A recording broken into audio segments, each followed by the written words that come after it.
കൃഷ്ണായ വാസുദേവായ ഹരയേ പരമാത്മനെ പ്രണതക്ലേശനാശായ ഗോവിന്ദായ നമോ നമഃ.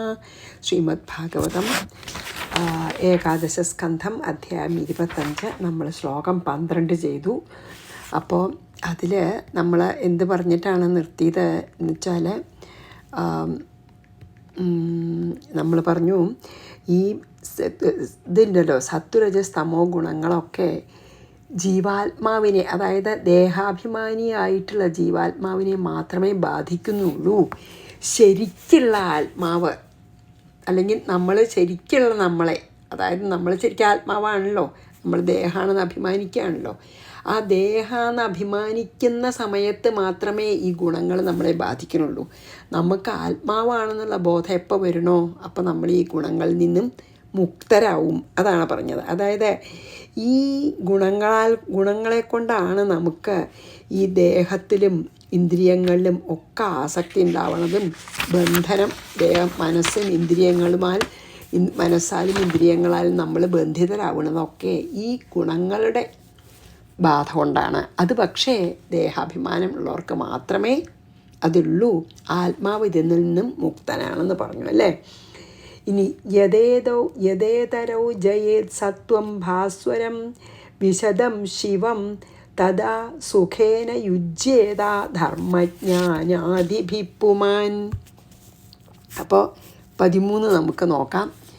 13 യഥാ എപ്പോൾ, ഭാസ്വരം പ്രകാശമാനവും, വിശദം വളരെ നിർമ്മലവും, ശിവം മംഗളവും, സത്വഗുണം ഇതരവും വേറെ രജസ്തമോ ഗുണങ്ങളെ, സത്വഗുണം രജസ്തമോ ഗുണങ്ങളെ ജയിക്കുന്നുവോ തഥാ അപ്പോൾ പുമാൻ പുരുഷൻ സുഖേന ശാന്തനായിക്കൊണ്ട് സുഖമായിക്കൊണ്ട് ധർമ്മജ്ഞാനാദിഭി നിർമ്മലനായതുകൊണ്ട് ധർമ്മത്തോടും ജ്ഞാനത്തോടും യുജ്യത ചേരുന്നു. എന്താണ് 13 പറയണ വെച്ചാൽ, ഈ ആദ്യം പറഞ്ഞല്ലോ ജീവികൾക്കേ ഉള്ളൂ, പിന്നെ നമ്മൾ കഴിഞ്ഞതിൽ പറഞ്ഞല്ലോ, അതായത് ഈ ഗുണങ്ങളൊക്കെ ജീവാത്മാവിനേ ഉള്ളൂ എന്ന് പറഞ്ഞു.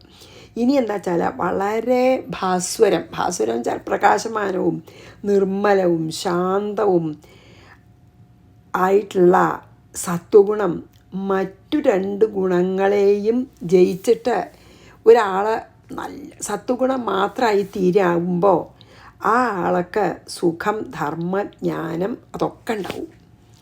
ആരാണ് രജസ്തമോ ഗുണങ്ങളെ ജയിച്ച് സത്വഗുണം മാത്രമായി, ഏതൊരു പുരുഷനാണ് സത്വഗുണം മാത്രമായി തീരുന്നത്, ഏതൊരു പുരുഷനിലാണ് സത്വഗുണം മാത്രമായി തീരുന്നത്, അയാൾക്ക് ആ ജീവന് സുഖം, ധർമ്മം, ജ്ഞാനം ഇതൊക്കെ ലഭിക്കും. അങ്ങനെയാണ്. അതായത് സത്വഗുണം ജയിച്ചാൽ, അതാണ് അതിൽ പറയുന്നത്, സത്വഗുണം ജയിക്കുമ്പോൾ നമുക്ക് എന്താണ് ഉണ്ടാവുക? സത്വഗുണം ജയിച്ചാൽ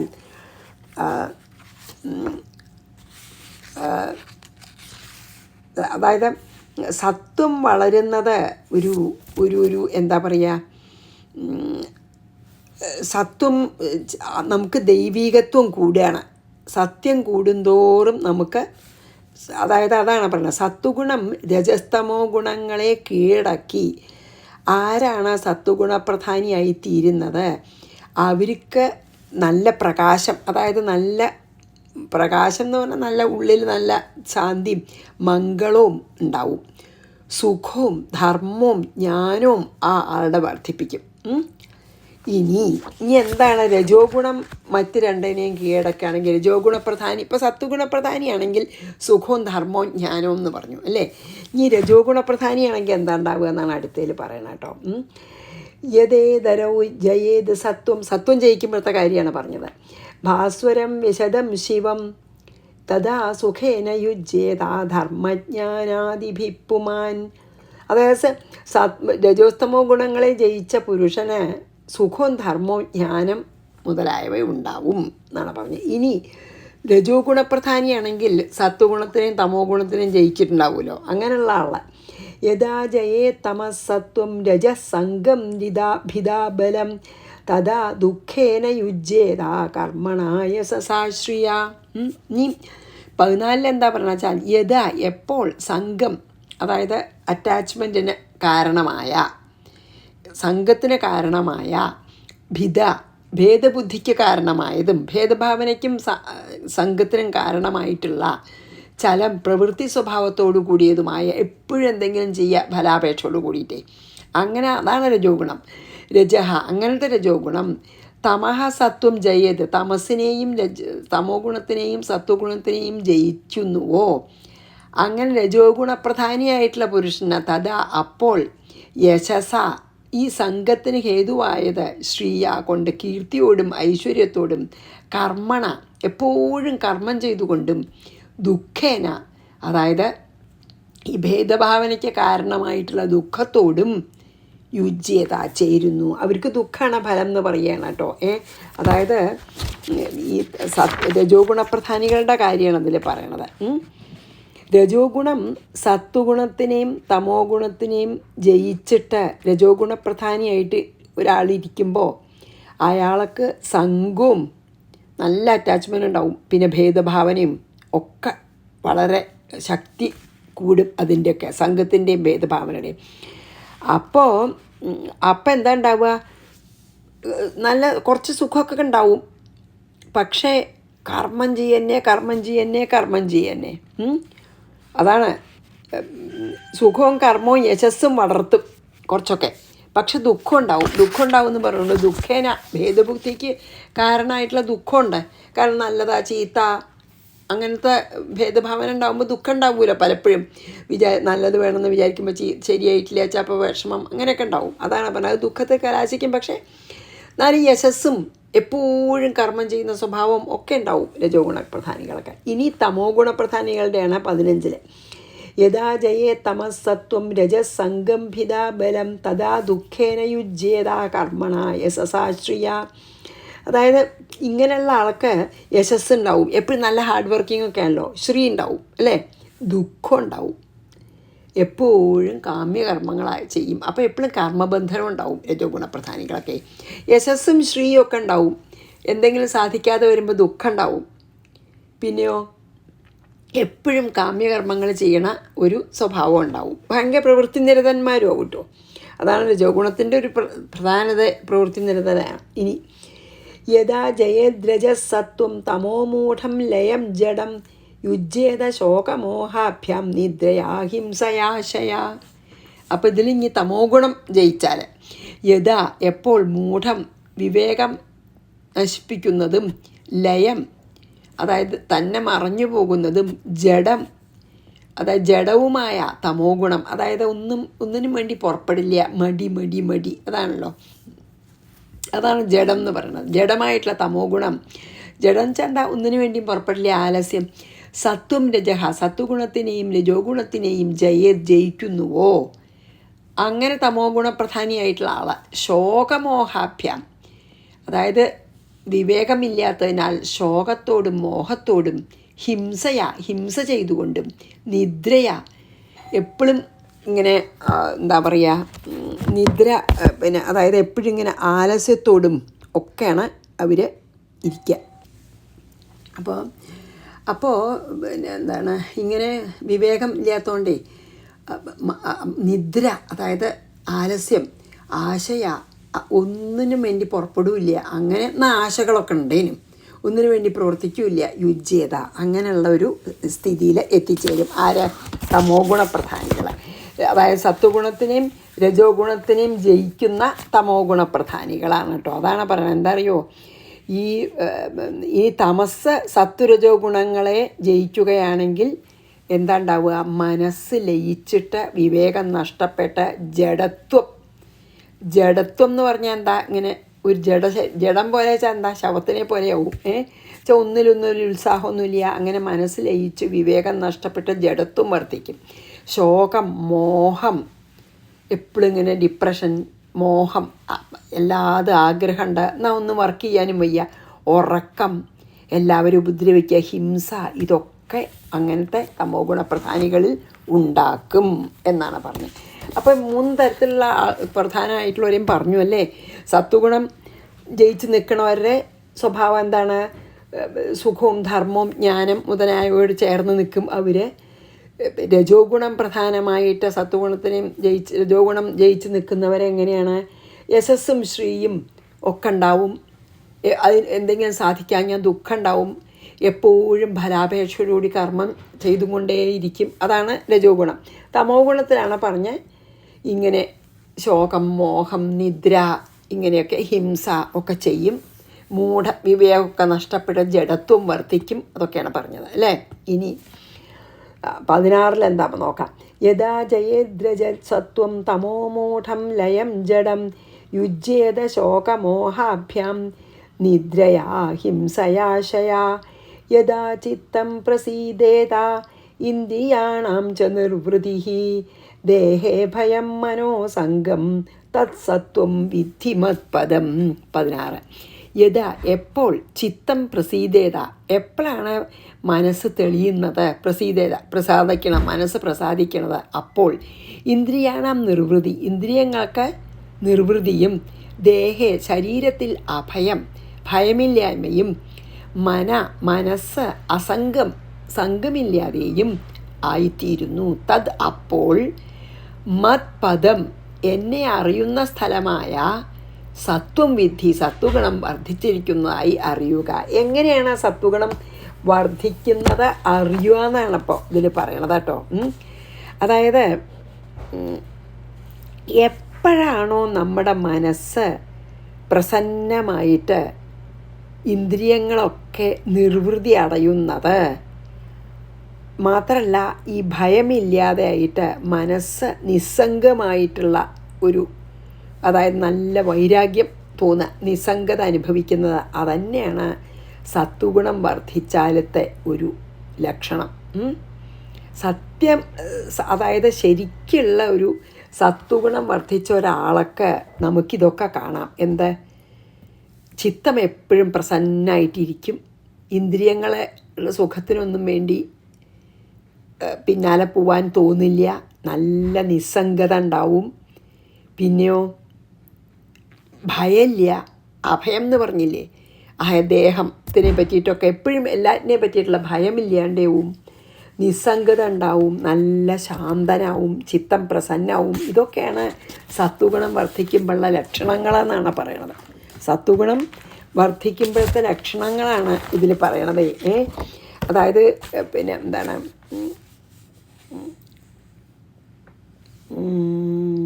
അതെ, അതായത് മനസ്സ് നല്ല പ്രസന്നാവും, ഇന്ദ്രിയങ്ങൾ ശാന്താവും. അതാണ്, ഇന്ദ്രിയങ്ങളൊന്നും പിന്നാലെ പോകാൻ തോന്നില്ല. മനസ്സ് നിസ്സംഗത പാലിക്കും. അപ്പോൾ ഈ ദേഹത്തിൻ്റെ നാശത്തിനെ മരണത്തിനെ കുറിച്ചൊന്നും ഭയമില്ലാതാവും.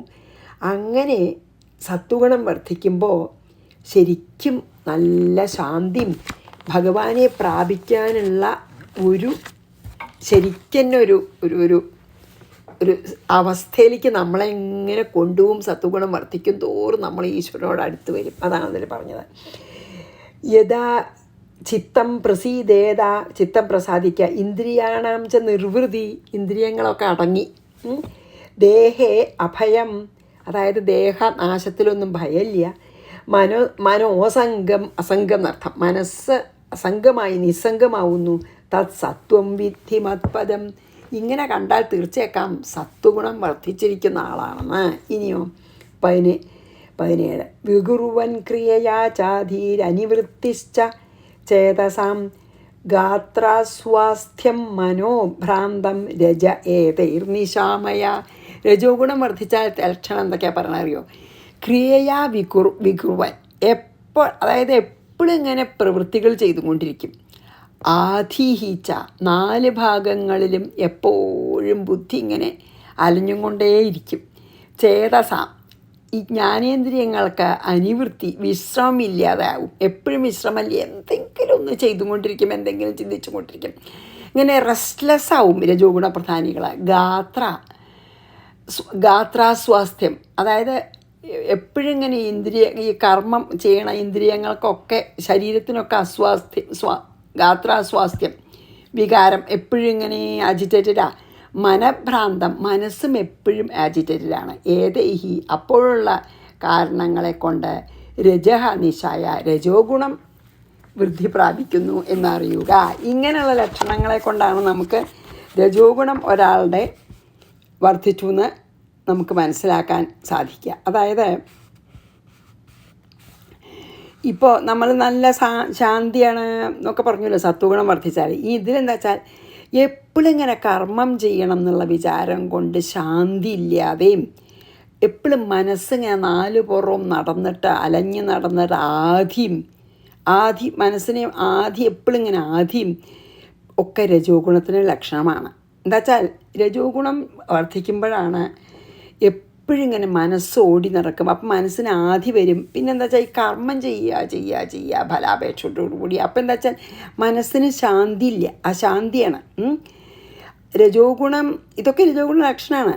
പിന്നെയോ രജോ ഗുണം അധികമാകുമ്പോൾ ദേഹത്തിന് രോഗങ്ങളുണ്ടാവും, മനസ്സും ശാന്തി ഇല്ലാതെ മനസ്സും ആജിറ്റേറ്റഡ് ആവുന്ന, ദേഹത്തിനും അതെ ദണ്ണങ്ങൾ വരാനും. കാരണം അങ്ങനെ ഭയങ്കര മനസ്സും ദേഹവും ഒക്കെ ഒരു റെസ്റ്റ് ഇല്ലാതെ പ്രവർത്തിക്കുകയാണ്. അപ്പോൾ ദേഹത്തിന് രോഗം വരാനും എളുപ്പമാണ്, മനസ്സിന് വിഭ്രാന്തി ഉണ്ടാവാൻ എളുപ്പമാണ് രജോ ഗുണം അധികമായാൽ. ഓരോ ആഗ്രഹങ്ങൾ അതിനു വേണ്ടി പ്രവർത്തിക്കുക. അപ്പം മനസ്സും എപ്പോഴും പ്രവർത്തിച്ചു കൊണ്ടിരിക്കുകയാണ്, ദേഹവും എപ്പോഴും പ്രവർത്തിച്ചു കൊണ്ടിരിക്കുകയാണ്. എന്തെങ്കിലും സാധിച്ചില്ലെങ്കിൽ ദുഃഖം, ആജിറ്റേഷൻ, അതുകൊണ്ടാണ് അങ്ങനെ പറയണത്. അപ്പോൾ ഈ എപ്പോഴാണ് അങ്ങനെ എപ്പോഴും മനസ്സൊന്നും നിൽക്കാതെ ഇങ്ങനെ വിശ്രമമില്ലാതെ നമ്മൾ ഫലാപേക്ഷയോടുകൂടി കർമ്മം ചെയ്യണം, അപ്പോൾ മനസ്സും അജിറ്റേറ്റഡ് ആവും. അതുകൊണ്ട് രജോ ഗുണം, അങ്ങനെ ഒരാളെ കണ്ടാൽ നല്ല രജോ ഗുണം വർദ്ധിച്ച ആളാണെന്ന് മനസ്സിലാക്കാം. വികുറുവൻ ക്രിയയാ ചാധീരനിവൃത്തിശ്ച ചേതസാം ഗാത്രാസ്വാസ്ഥ്യം, ഗാത്രാസ്വാസ്ഥ്യം വെച്ചാൽ രോഗങ്ങളൊക്കെ വരുന്ന, മനോഭ്രാന്തം, മനസ്സും ഈ ഭ്രമം, മനസ്സിനും ഭ്രമം വരും, അതായത് ആജിറ്റേഷൻ ആവും. രജ ഏതൈർനിശാമയ, അതായത് ഈ ലക്ഷണങ്ങൾ കണ്ടാൽ രജഗുണം വർദ്ധിച്ചതായിട്ട് നിങ്ങൾ മനസ്സിലാക്കിക്കൊള്ളൂന്ന്. അതായത് ജ്ഞാനേന്ദ്രിയങ്ങളൊന്നും ഒരു ശമമില്ല.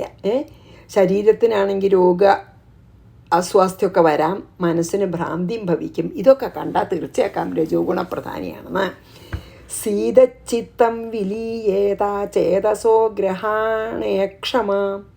ഗ്രഹാണേക്ഷമം മനോനഷ്ടം തമോ ഗ്ലാനിസ്തമസ്തദുപധാരയ. ഇനി തമോ ഗുണം വർദ്ധിച്ചാൽ ചിത്തം സീതത, മനസ്സ് എപ്പോഴാണ് ക്ഷീണിക്കണ, ചേതസഹ ഗ്രഹണേ, എന്നിട്ടോ വളരെ അടക്കപ്പെട്ട മനസ്സായി, അക്ഷമം ശക്തിയില്ലാതെ, വിലീയതെ ലയം പ്രാപിക്കുന്നുവോ, മനഃ സങ്കല്പാത്മകമായിട്ടുള്ള മനസ്സും നഷ്ടം ലയം പ്രാപിക്കുന്നുവോ, നമഃ അജ്ഞാനവും ഗ്ലാനിഹി ദുഃഖവും ഉണ്ടാകുന്നുവോ, തദ് അപ്പോൾ തമോ ഗുണം ഉപാധായ, തമോ ഗുണം വർദ്ധിച്ചതായിട്ട് അറിയുക എന്ന. തമോ ഗുണം വർദ്ധിച്ചാലത്തെ ലക്ഷണങ്ങളാണ് പറയണത്. അതായത് തമോ ഗുണം ശക്തി കൂടുന്തോറും എന്താ ഉണ്ടാവുക, മനസ്സിന് എപ്പോഴും വേദനയാണ്. അപ്പം ആ വേദനിക്കണ മനസ്സ് ലയിക്കും. എന്നിട്ടോ ബുദ്ധിയും മനസ്സും ഒക്കെ നഷ്ടപ്പെട്ടിട്ട് സദാ ഇങ്ങനെ എന്താ പറയുക, ഒരു ഡിപ്രഷൻ എന്ന് പറയില്ലേ, സന്തോഷമില്ലായ്മ അനുഭവിക്കണു. അപ്പോൾ ഈ തമസ് വർദ്ധിച്ചാൽ ഭയങ്കര ബുദ്ധിമുട്ടാണ്, ഇരുട്ട് കയറുകയാണ് മനസ്സിൽ. അപ്പോൾ എപ്പോഴാണ് എപ്പോഴാണ് ഈ മനസ്സ് നമ്മൾക്ക് മനസ്സിൽ ഭഗവാന്റെ ആ ചൈതന്യ ശക്തി, അതായത് ആ മായയുടെ ആ ഒരു കർട്ടൻ്റെല്ലോ, മായ കൊണ്ടുള്ള കർട്ടനാണല്ലോ ഭഗവാനെയും ആത്മാവിനെയും മറച്ചണത്. അപ്പോൾ മായയുടെ ആ കർട്ടൻ്റെ തിക്നെസ് കൂടുന്തോറും നമ്മുടെ മനസ്സിൽ ഇരുട്ട് കൂടി. അങ്ങനെയാണല്ലോ, അതായത് ആത്മാവ് പ്രകാശിക്കുന്നുണ്ട്, അതിനെ മറച്ചിരിക്കുകയാണ് മായയുടെ ഒരു കർട്ടൻ കൊണ്ട്. ആ കർട്ടൻ്റെ തിക്നെസ് കൂടുന്തോറും ഇപ്പുറത്ത് ഇരുട്ടല്ലേ, നമ്മളെ ഇരുട്ട് കൂടുമല്ലോ. അപ്പോൾ സത്വഗുണപ്രധാനികൾക്ക് ആ കർട്ടൻ്റെ തിക്നെസ് വളരെ കുറവാണ്. അപ്പോൾ കുറേ പ്രകാശം, പറഞ്ഞില്ലേ പ്രകാശം ഉണ്ടാവുന്ന. രജോ ഗുണപ്രധാനികളുടെ കുറച്ചും കൂടിയും കട്ടിയാണ്, എന്നാലും കുറച്ചൊക്കെ വെളിച്ചമുണ്ട്. തമോ ഗുണപ്രധാനികൾക്ക് ഇരുട്ട് തന്നെയാണ് ഉള്ളിലെ. അതാണ് ചൈതന്യത്തിൻ്റെ ശക്തി തന്നെ കിട്ടണില്ല.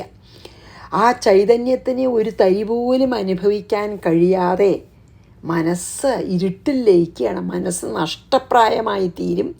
എന്നിട്ടോ അജ്ഞാനം കൊണ്ട് ദുഃഖവും ഡിപ്രഷനും ഒക്കെ അധികമാവും. ഇങ്ങനെയുള്ളവരെ കണ്ടാൽ നമുക്ക് അവർക്ക് തമോ ഗുണം വർദ്ധിച്ചതായിട്ട് നമുക്ക് മനസ്സിലാക്കാം എന്നാണ് പറയുന്നത്.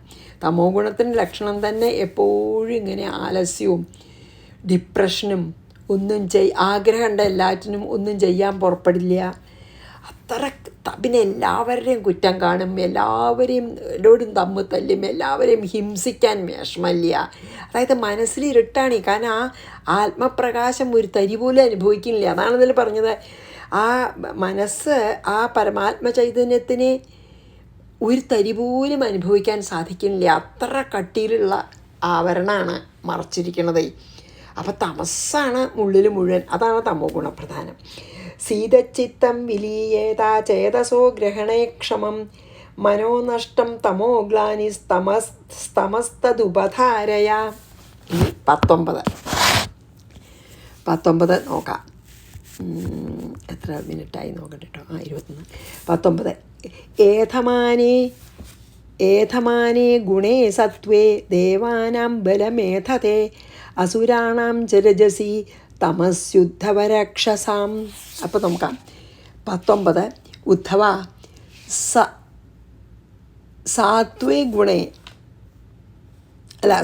ഗുണേ സത്വഗുണം ഏധമാനെ സാത്വേ ഗുണേ ഏധമാനെ. സത്വഗുണം വർദ്ധിക്കുമ്പോൾ ദേവാനാം ബലം, അതായത് ദേവതാ ബലം കൂടും. നമ്മൾ ഡിവൈനാവുന്ന അതാ പറയണം. സത്വഗുണം കൂടുന്തോറും നമ്മൾ മോർ ആൻഡ് മോർ ഡിവൈൻ ആവും, ദിവ്യമാവും.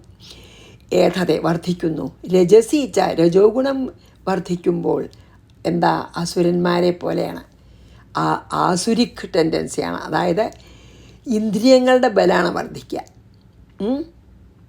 അല്ലേ?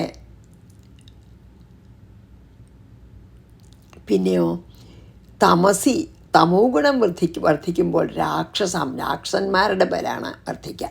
അത് വളരെ നന്നായിട്ട് പറഞ്ഞിട്ടുണ്ടതില്ല. അതായത് സത്വഗുണം വർദ്ധിക്കുമ്പോൾ നമ്മളെ ഡിവിനിറ്റി, നമ്മുടെ ദേവത്വം വർദ്ധിക്കും, നമ്മുടെ ദിവ്യത്വം വർദ്ധിക്കും. സത്വഗുണം വളരുമ്പോൾ നമ്മുടെ ദിവ്യത്വം വർദ്ധിക്കും. രജോ ഗുണം വളരുമ്പോൾ നമ്മുടെ അസുരത്വം വർദ്ധിക്കും. തമോ ഗുണം വർദ്ധിക്കുമ്പോൾ നമ്മുടെ രാക്ഷസ ഭാവം വർദ്ധിക്കും. അതായത് സത്വഗുണം വർദ്ധിക്കുമ്പോൾ ദേവഭാവവും നമ്മൾ മോർ ഡിവൈനാവും, ദിവ്യമാവും. രജോ ഗുണം വർദ്ധിക്കുമ്പോൾ നമ്മൾ മോർ അസുര സ്വഭാവമാവും, അസുര സ്വഭാവം കൂടി വരും. തമോ ഗുണം വർദ്ധിക്കുമ്പോൾ രാക്ഷസ സ്വഭാവം കൂടി വരും. അതാണ് ഇതിൽ പറഞ്ഞത്. 3 ഗുണങ്ങളും കൂടുമ്പോഴത്തെ അത് വളരെ നന്നായി പറഞ്ഞു, അല്ലേ?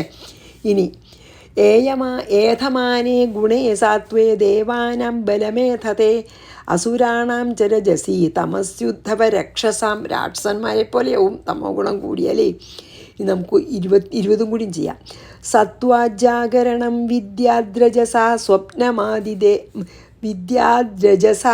സ്വപ്നമാദിശേദ് പ്രസ്വാപം തമസാ ജന്തോസ്തുരീയം ത്രിഷു സന്തതം. 20 എന്താ?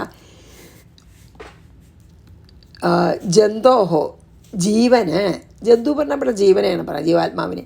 സമ്പാദ് സത്വഗുണത്താൽ ജാഗരണം സത്വാദ്, സമ്പാദ് എന്നല്ല, സത്വാദ് ജന്തോഹോ ജീവന് സത്വഗുണത്താൽ ജാഗരണം ഉണർച്ച ഉണ്ടാകുന്നു. നല്ല ലൈവാവും, അലർട്ടാവും സത്വഗുണമുള്ളവരെ. വിദ്യാത് അറിയണം ഉണ്ടാകുന്നു എന്ന് മനസ്സിലാക്കിക്കോളൂ എന്ന് പറയുകയാണ് വിദ്യാത്. അതായത് സത്വഗുണം ഉള്ളവർക്ക് നല്ല ഉണർവുണ്ടാവും. രജോ ഗുണത്താൽ സ്വപ്നത്തിനെയും തമോ ഗുണത്താൽ പ്രസ്വാപം സുഷുപ്തിയെയും ആദിശേത് അറിഞ്ഞുകൊള്ളണം. അതായത് സത്വഗുണം ജാഗ്രത അവസ്ഥയാണ്, രജോ ഗുണം സ്വപ്നാവസ്ഥയാണ്, തമോ ഗുണം സുഷുപ്തിയാണ്. തുരീയം 4ാമത്തെ അവസ്ഥ എന്നത് ത്രിഷു സന്തതം, അതായത് ഈ 3 അവസ്ഥാത്രയങ്ങളിലും ഒരേപോലെ ഇരിക്കുന്ന ആത്മാവ് ആണ് എന്ന് പറയണം. അതാണ് ഇതിൽ പറയണത് കേട്ടോ. അത് നമ്മളിതിന് മുമ്പൊന്ന് വന്നു, പക്ഷേ അത്ര ഇതിൽ പറയണ പോലെയല്ല പറഞ്ഞ്. അതുകൊണ്ട് നമുക്ക് നോക്കാം. അതായത് ഈ സത്വം ചാൽ ഉണർവാണ്, ജാഗ്രത. രജസ് പറഞ്ഞാൽ സ്വപ്നാണ്, തമസ് പറഞ്ഞാൽ ഉറക്കാണ്. പക്ഷേ ഈ 3 അതീതമായി നിൽക്കുന്നതാണ് തുരീയം, 4ാമത്തെ. തുരീയം ച 4ാമത്തെ എന്നർത്ഥം. ഈ 3 അതീതമായി നിൽക്കുന്നതാണ് തുരീയം എന്നറിയപ്പെടുന്ന ആ തുരീയാവസ്ഥ. വെച്ചാൽ നമ്മൾ ബ്രഹ്മമായിട്ട് വർത്തിക്കുന്ന അവസ്ഥ. അതാണ്. അതായത് സത്വഗുണം നമ്മൾ ഇനി അത് പറയൂട്ടോ. അതായത് ഇപ്പം ഈ 3 ഗുണത്തിനും മീതെയാണ് ഏത് ഈ തുരീയാവസ്ഥ. 3 അവസ്ഥ ഉണ്ടല്ലോ, ജാഗ്രത സത്വഗുണം, സ്വപ്നം രജോ ഗുണം, സുഷുപ്തി തമോ ഗുണം, അല്ലേ? അതല്ലേ പറഞ്ഞത് നമ്മൾ? അതെ, അതാണ് ഇനി ഇതിൽ പറഞ്ഞത്. അതായത് സത്വം കൂടുമ്പോൾ നമ്മൾ ഉണർവാണ്, രജോ ഗുണം കൂടുമ്പോൾ സ്വപ്നം, തമോ ഗുണം കൂടുമ്പോൾ സുഷുപ്തി. ഈ 3 അവസ്ഥകളും ഈ 3 അവസ്ഥയ്ക്ക് അതീതവും ഈ 3 അവസ്ഥയുടെ സാക്ഷിയും ആണ് ഏതാ തുരീയം. അത് തുരീയാവസ്ഥയിലാണ് ആത്മാവ് നിൽക്കണതേ. ആ ആത്മാവ് ഇതിൻ്റെ ഒക്കെ സാക്ഷിയാണ്. ഏത് ജാഗ്രത്തിൻ്റെയും സ്വപ്നത്തിൻ്റെയും സുഷുപ്തിയുടെയും സാക്ഷിയായിട്ട് ആത്മാവ് 4ാമത്തെ അവസ്ഥയായിട്ടുള്ള തുരീയത്തിലാണ് നിൽക്കണത്. ജീവന് മാത്രമേ ഉള്ളൂ ഈ ജാഗ്രതും സ്വപ്നവും സുഷുപ്തിയും. ദേഹാഭിമാനമുള്ളപ്പോൾ മാത്രമേ ഉള്ളൂ നമുക്ക് ഈ 3 അവസ്ഥ. ഈ അവസ്ഥാത്രയത്തിന് മീതെയാണ് നമ്മൾ ശരിക്കുള്ള നമ്മളെ ആത്മാവ് സാക്ഷി മാത്രമായിട്ട് നിൽക്കുകയാണ്. എവിടെ? ഈ 3 അവസ്ഥയ്ക്കും അപ്പുറത്ത് തുരീയാവസ്ഥയിൽ എന്നാണ് ഇതിൽ പറഞ്ഞത് കേട്ടോ.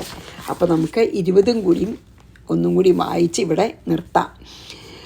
സത്വ ജാഗരണം വിദ്യാ രജസാ സ്വപ്നമാദിശേത് പ്രസ്വാപം തമസാ ജന്തോസ്തുരീയം ത്രിഷു സന്തതം. എല്ലായ്പ്പോഴും ആ തുരീയാവസ്ഥയിൽ സാക്ഷി മാത്രമായി നിൽക്കുകയാണ് ആത്മാവ് എന്ന് പറഞ്ഞിവിടെ നിർത്താം.